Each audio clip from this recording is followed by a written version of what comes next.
बहुत सारी चीज़ें, बहुत सारे गम, बहुत सारे दुख ऐसे हैं जिनका अहाता लफ्ज़ों में नहीं किया जा सकता। लेकिन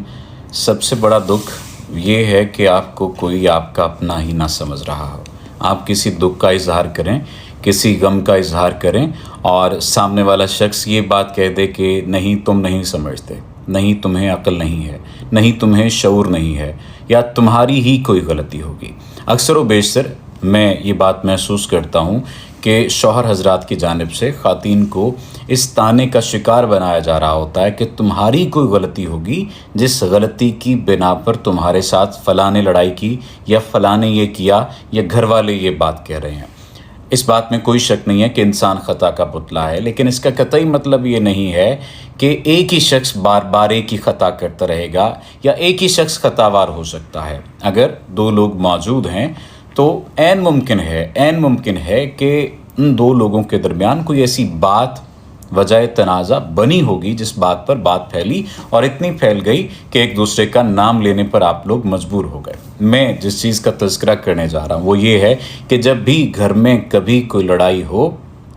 माँ और बीवी के दरमियान, बहन और बीवी के दरमियान, बीवी और दीगर ख़वातीन के दरमियान, तो इस बात को ये समझने की ज़रूरत है कि आपने उस मामले को हल की तरफ लेकर जाना है, ना कि ख़राबी की तरफ लेकर जाना है। मेरे पास जो अक्सर व बेशतर ख़वातीन आती हैं, चाहे माएँ राब्ता करती हैं या बेटियां राब्ता करती हैं या बहुएँ राब्ता करती हैं, उनकी ये शिकायत होती है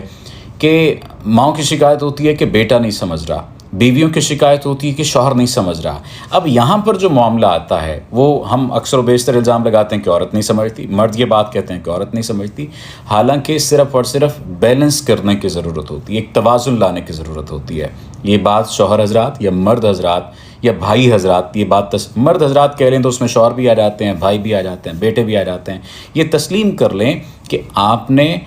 अपने हुकूक भी अदा करने हैं और फ़राइज़ भी अदा करने हैं। अपना ख्याल रखिए, कोशिश कीजिए कि आप बैलेंस कर सकें, और बैलेंस करते हुए इस बात को आप यकीनी बनाइए कि अगर आप बहन के बारे में बात कर रहे हैं तो बीवी का हक़ ना मारा जाए, माँ का हक़ ना मारा जाए, और बीवी की अगर आप बात कर रहे हैं तो ना ही तो माँ का हक़ मारा जाए, ना दीगर और रिश्तों का हक़ मारा जाए। यानी ये ज़रूरी नहीं है कि आप किसी एक की साइड लें, लेकिन ये ज़रूरी है कि आप मामलात को बैलेंस करें। अगर आप बैलेंस नहीं कर सकते तो फिर समझ लीजिए कि ये नाकामी की जानिब या घर टूटने की जानिब पहला कदम होगा। अक्सर व बेशतर रिश्ते जो मैंने टूटते देखे हैं वो औरतों का तो नाम लिया ही जाता, लेकिन मर्दों की वजह से टूटते देखे हैं कि वो बैलेंस नहीं कर पाते। अपना बड़ा ख्याल रखिए, अल्लाह आपके लिए आसानी करे।